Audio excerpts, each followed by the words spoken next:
एक कथा आती धनुर्दास की। वो धनुर्दास जी जो थे वो अपनी पत्नी के पीछे छतरी लेकर के चलते थे, ऊपर छांव लगाते हुए चलते थे। और दुनिया तो चलो पीछे चलती है, वो तो आगे चलते थे उल्टे होकर के, पत्नी के ऐसे पीछे पीछे चलते थे। क्यों? ताकि इनका रूप मैं देख सकूं। भाष्यकार श्री रामानुज स्वामी जी ने जैसे ही देखा धनुर्दास को अपनी पत्नी के आगे छतरी लेकर के चल रहा है, रामानुज स्वामी जी समझ गए, बोले इसके अंदर एक गुण है, क्या? रूप देखने का। पर वही गुण संसार के प्रति इसलिए दोष बन गया, और यही गुण ठाकुर जी के प्रति बन जाएगा तो यही भक्ति बन जाएगा।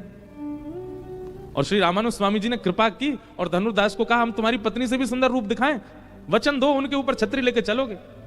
धनुर्दास बोला क्षमा करें भगवान, मेरी पत्नी से सुंदर कोई नहीं होगा। अगर मेरी पत्नी से सुंदर कोई आ गया तो आप छतरी की कहते हैं, मैं पत्नी सहित उसकी सेवा में लग जाऊंगा अगर मेरी पत्नी से सुंदर हुआ तो।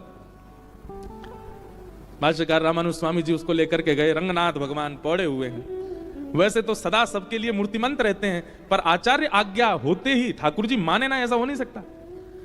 रामानुज स्वामी जी ने जाकर के निवेदन किया, बोले भगवान ये धनुर्दास रूप देखने का बड़ा उत्सुक है, आप कृपा करके अपना रूप दिखाओ। तुरंत ठाकुर जी शेष शैया से उठ करके बैठ गए, और जैसे ही अपने प्रकट रूप में आए धनुर्दास ने उनका दर्शन किया, सदा के लिए न्यौछावर हो गया और पत्नी सहित सेवा में आ गया ठाकुर जी की। कहीं ना कहीं पत्नी का सम्मान करने पर हमारे रामानुज संप्रदाय में एक धनुर्दास को साक्षात भगवान का दर्शन हो गया। इसमें कोई बुराई नहीं है।